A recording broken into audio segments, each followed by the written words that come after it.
Hey everyone, it's Mikey Chen. I've been wanting to make this video for a long time now because this topic is super interesting to me. I have always really been intrigued by haunted or just plain super creepy places. I used to actually look up all the local haunted spots near me and then drive there to take a look. I mean, I wouldn't go inside. I said I'm interested, not suicidal. But there was a time in my life where I actually lived in a haunted building, and I'll tell you about that at the end of the video. Of course, before we begin, I want to warn against watching this video alone or at night during thunderstorms, near cemeteries, woods, in a creepy old house, or generally anywhere that is dark and creepy. And if you choose to ignore the warning, just check your closets and under the bed before we start. Here are, in my opinion, 4 of the creepiest places in the world. And I'm going to change this video up a bit, so we will be counting down from places that will make you cry out for mommy to places that if you visit, you better be wearing a diaper, and even that might not be enough to contain all the crap that will be scared out of you. Number 4, Centralia, Pennsylvania. I mentioned this before, but I hate horror movies. I can admit it, they scare me, and I don't like it. One of the scariest movies I ever seen was Silent Hill. That movie totally freaked me out, and the video game was much worse. I really don't like the concept of going somewhere and being hunted by a bunch of creepy monsters and never being able to find my way out. Well, that's what makes Centralia, Pennsylvania so creepy, is because that place is basically Silent Hill in real life. Centralia used to be a huge coal mining town, but in 1962, the coal beneath the town caught fire.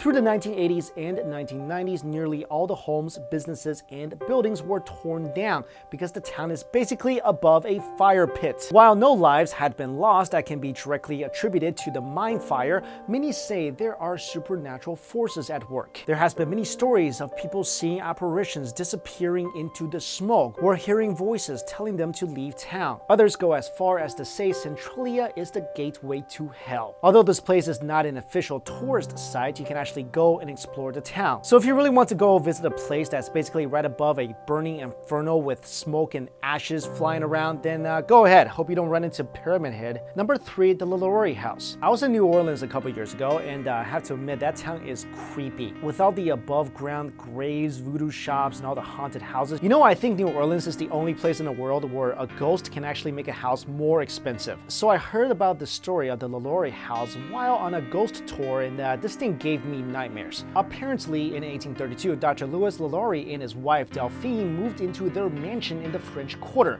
and soon became renowned for their social affairs and great wealth. Delphine was considered one of the most intelligent and beautiful women in the city. Of course, this being the early 1800s, the house was attended to by dozens of slaves, and it was the neighbors who first began to suspect something was not quite right when they noticed that in the LaLaurie house, slaves seemed to come and go quite often. Maids would be replaced with no explanation, where other servants would just suddenly disappear. Then one day, a neighbor was climbing her own stairs when she heard a scream and saw Delphine chasing her personal servant, who was a little girl with a whip.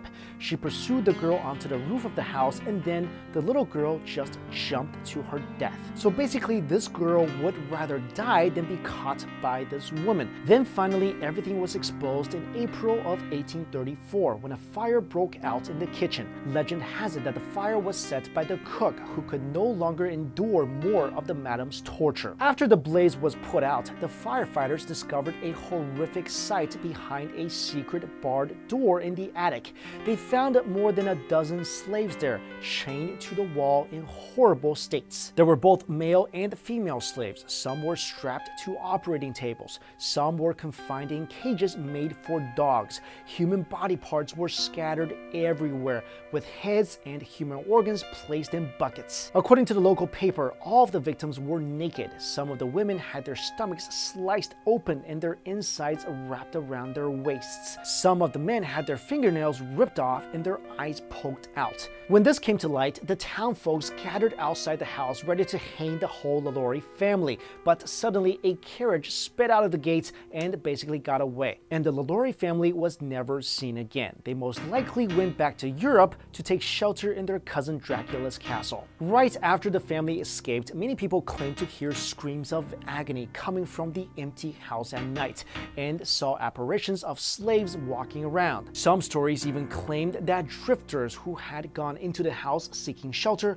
were never heard from again. What's crazy is that today the house has been renovated and restored and serves as luxury apartments. What other city do you know of that can turn a haunted building where dozens were brutally murdered by the evil versions of the Addams family into luxury apartments? I mean, seriously, luxury apartments? You can't pay me to live in that place. I'll go live in a drug den in the worst part of town and I think my survival rate will still be better. Number 2, the Island of the Dolls. This place is the combination of 3 terrifying factors: little kids, creepy island, and dolls. The Island of the Dolls is located in the canals south of Mexico City, and this place is covered with dolls. And not Barbies or Cabbage Patch Kids. We're talking about super creepy looking, mostly mutilated dolls with eyes that seem to follow you everywhere. I mean, take a look at these things, and this is in daylight. Can you imagine getting up in the middle of the night, hear a voice, go outside and look around and see this? And as we continue to peel the layers of this super creepy onion, it just keeps getting more and more horrifying.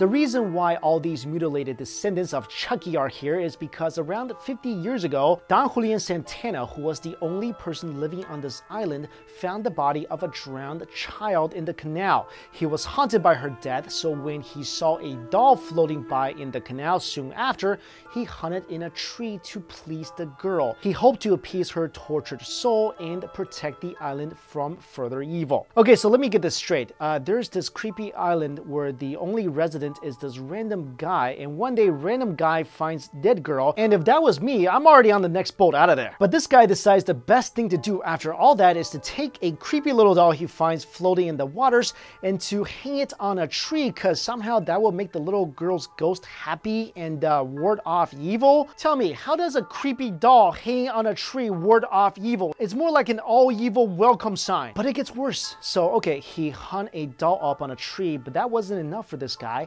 He continued to fish dolls and doll parts out of the canal whenever he saw them and hung each one of them on the island. First of all, how come there's so many dolls floating around this canal? That's just creepy on its own. Then this guy went completely insane. He then searched trash piles on his rare trips away from home and even traded his homegrown fruits and vegetables for, yeah, dolls. So after Don Julian did all this, he met a beautiful girl and lived happily ever after on the island.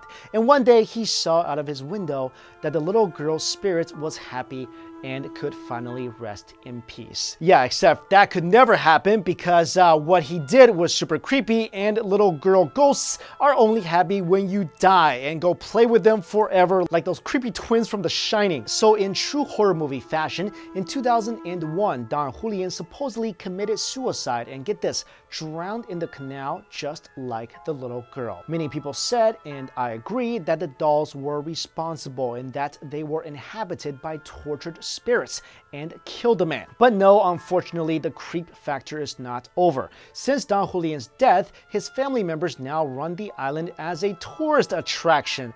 I think if you're ever in a relationship and your significant other says to you, "Hey honey, I think for vacation this year, we should go to a super creepy ghost-infested island filled with creepy dolls and just walk around." Yeah, that would be a good time to walk away from that relationship. And number 1, Aokigahara Forest. Finally, we go to what I consider the creepiest place on earth. And of course, it has to be in Japan. You know, the land where the scariest movies were produced, and the only place in the world where once upon a time slicing your own gut open was the most honorable thing you could do. Anyway, at the foot of Japan's iconic Mount Fuji, lying sprawled amongst some of the most majestic scenery in Japan, is arguably one of the darkest places on earth. This place is known as the Aokigahara Forest, often referred to as the Sea of Trees, and more infamously known as Suicide Forest. The moment you step into the woods, it quickly becomes apparent that something is not quite right about this place. You ever see in the movies when people are walking around in a creepy place, then someone stops and says, "Hey, you hear that?" And someone else would say, "I don't hear anything." Then the first person would say, "Exactly."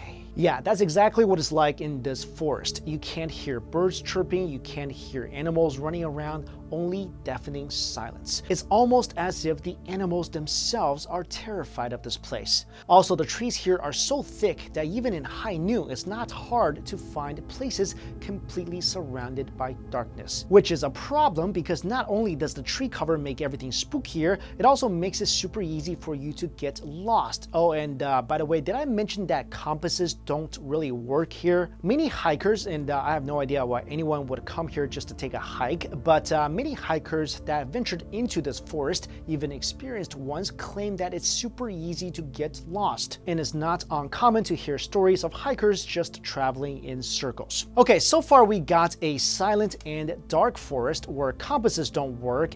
It's super easy to get lost, and not even animals dare to live here. I mean, that's already enough to make most people not want to come anywhere near this place, but that's just a tiny bit of icing on this nightmare-inducing Japanese horror cake. The reason why Aokigahara is called Suicide Forest is because more than 500 people have taken their own lives in this place since the 1950s, and the numbers are only going up.